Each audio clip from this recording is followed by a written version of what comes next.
Ustedes saben que, por ejemplo, a hoy mismo a la tarde y se especula con que tenga que ver con el cierre de los mercados, se va a anunciar el acuerdo con el Fondo Monetario Internacional. Ayer a la mañana, mientras Macri estaba terminándose de reunir con su comitiva, yendo a una reunión muy, pero muy importante con el máximo referente del Fondo Monetario Internacional, recibía la noticia para el gobierno, ya era previsible, de la renuncia de Caputo. Esto fue un portazo en la cara, esto se sabía. ¿Por qué renunció? Todo esto, además, mientras en la Argentina se desarrollaba un paro nacional de actividades de gran acatamiento en todo el país, no solamente en la provincia de Buenos Aires, en la ciudad, sino en todo el país. Con todo este tema está Marcelo López Macía y con un colega que sabe muchísimo y que puede hacer un gran aporte del análisis político de nuestra Argentina, que es Reinaldo Sietecase. ¿Cómo andas, Marce? Buenos días.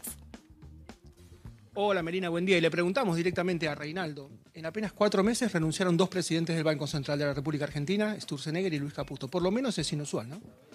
Es inusual y es preocupante porque revela hasta qué punto el gobierno está en una suerte de laberinto del que le cuesta salir y para el que ha elegido como única vía de escape el Fondo Monetario Internacional.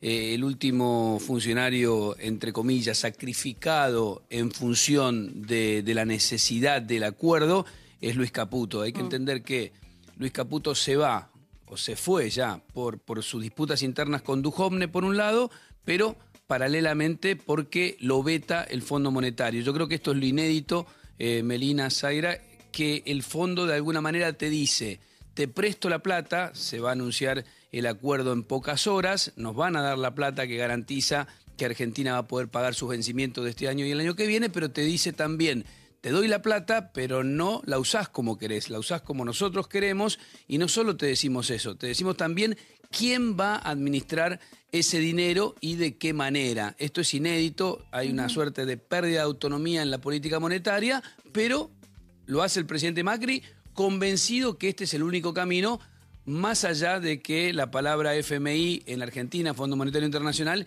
es casi una palabra maldita, ¿no? Reinaldo, ¿cómo estás? Zaira, buenos días. Bueno, un poco, la verdad que muchas preguntas tenemos para hacerte, pero tocando el tema del acuerdo que vamos a conocer en nomás unas horas. ¿Qué es lo que se sabe hasta ahora de ese acuerdo y en qué nos puede beneficiar?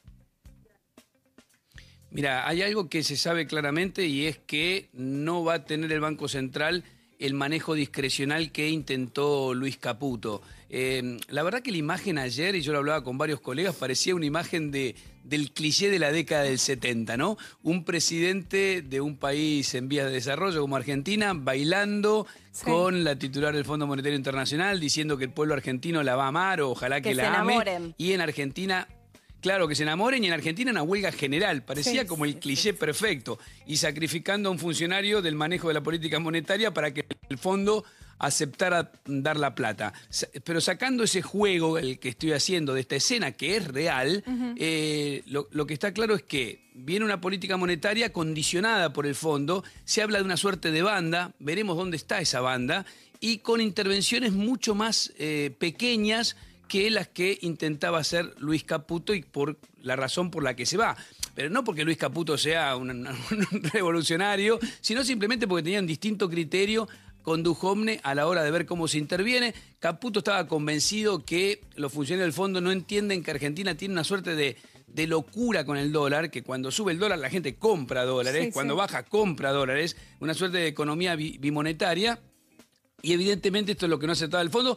Con alguna razón, se perdieron en 6 meses 15.000 millones de dólares, plata que el fondo dio y que se fueron para frenar la corrida bancaria y para desmontar las LETES. Así que bueno, se viene una etapa con estos condicionantes que para el presidente de la Nación es la salida correcta, que esto reactive de alguna manera, tranquilice a los mercados y que lentamente se puede ir saliendo en 6, 8, 9 meses del esquema de recesión con alta inflación que es tan malo para la economía real.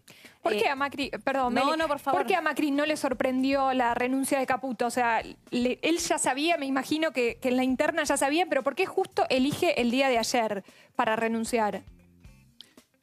Bueno, yo creo que es el único misterio a develar, porque sabía que Caputo se iba por estas disidencias, había tenido varios cruces fuertes con Duhovne. El último fue una última intervención del Banco Central en el mercado que hizo que el fondo cuestionara mucho la política del Banco Central. Incluso los que siguen la economía saben que Christine Lagarde, la titular del fondo, hizo una entrevista en el Financial Times cuestionando el manejo del Banco Central sin nombrarlo a Caputo, ¿no? Pero diciendo que había que tener una política monetaria más transparente, más eficaz, que tenía que haber mejor comunicación. Eso prácticamente era el certificado de defunción de Luis Caputo. Nosotros ayer hablamos con un directivo del Banco del Fondo Monetario, Claudio Loser, tuvo 30 años, es un argentino, nos decía que el fondo nunca empuja afuera a ningún funcionario, pero yo te puedo asegurar, lo dicen distintas fuentes y algunas inobjetables, que la impugnación a Caputo era del Fondo Monetario, más allá de que había mucha disputa con Duhovne en cuanto al manejo de la política monetaria, que, insisto, además arrastraba este costo, 15.000 millones de dólares, es decir, si bien Caputo puede decir, bueno, pero yo frené varias veces la corrida, lo cierto es que en términos generales el resultado de su gestión tampoco era muy satisfactorio. El día, la oportunidad es lo único que uno puede dudar.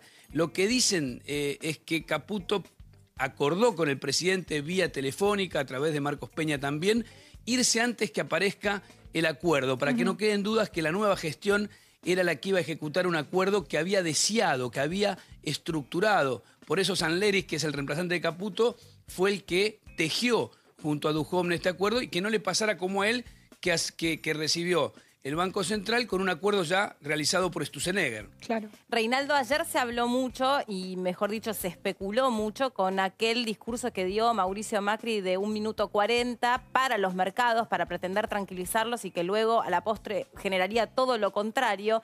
Y allí parece que el que salió mal parado fue precisamente Caputo, que a él le endilgan la responsabilidad de haberse lanzado a que el presidente dijera que ya había un discurso del que efectivamente después supimos que no existía tal, un acuerdo, quiero decir, con el Fondo Monetario que después no existía tal. ¿Puede algo tan nimio como endilgarle la culpa a un funcionario de un discurso que da el presidente provocar la salida, en definitiva, del máximo titular del Banco Central? No, pero lo que pasa es que no es eso solo, es una sumatoria de cosas. Sí. Y yo te diría que no es tan nimio el error que le hace cometer al presidente, porque fue el día de la disparada del dólar. Exacto. ¿Te acordás Es lo que habló provocó? El presidente dijo sí. que había un acuerdo que no existía y el dólar fue el día de la máxima corrida contra la moneda argentina. Y además con el presidente expuesto de una manera muy fuerte, ¿no? Y eso se lo reclamó el fondo a Duhovne y me dicen que también lo facturó Christine Lagarde en algún momento con mucha delicadeza a Mauricio Macri. Fíjate hasta qué punto fue un acto fallido, un paso fallido, que el presidente anunció un acuerdo, no sé cuánto hace ya, un mes, y el acuerdo todavía no se perfeccionó. Se va a perfeccionar en las próximas horas. Es decir, que realmente fue un paso en falso grande. Es imputable a Caputo, pero bueno, no creo que sea eso solo, no creo que es una sumatoria de cuestiones. Y la más importante, a mi modo de ver, con lo que he escuchado, con lo que he conversado, es que el Fondo Monetario no solo te quiere dar la plata ahora, sino quiere tener el estricto control de cómo se va a utilizar. Y por eso el que aparece ahí es un funcionario de segunda línea, sin mucha experiencia en el manejo de las finanzas, pero que estuvo tejiendo junto a Duhovne el acuerdo. Es decir, es un nombre prácticamente del fondo. Yo no creo que tenga muchos antecedentes lo que ha pasado. Es decir, va a haber un control prácticamente del Fondo Monetario sobre la política monetaria de la Argentina, ¿no? Reinaldo, la última pregunta y ya no te molestamos más. ¿Para qué se supone entonces que el Fondo Monetario quiere que se use esta plata, este nuevo ingreso de dinero que va a llegar a la Argentina? Bueno, quiere que no se use, mira, más que cómo se use, quiere tener la certeza de que no se va a utilizar específicamente para frenar la corrida del dólar. Y aquí podría venir una pregunta complementaria. Si no se puede utilizar para eso, ¿a dónde se va el dólar? Esa sería la pregunta. Claro. En principio, los economistas que tiene el gobierno trabajando en esto dicen que no se va a ir mucho más arriba de una banda del 38 al 42. Yo eso no lo puedo afirmar, soy muy prudente porque Argentina tiene características tan especiales y tan particulares que sería muy prudente. Está claro que el fondo no quiere seguir dando plata para que salga.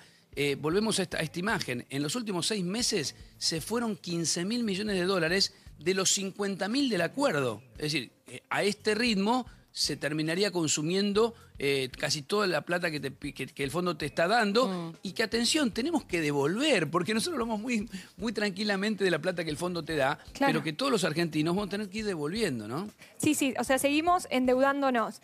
Bueno, Reinaldo, muchísimas gracias. La verdad que nos encanta siempre hablar con vos, así que gracias por este tiempo y gracias, Marce López Macía. Les mandamos un beso enorme a los dos.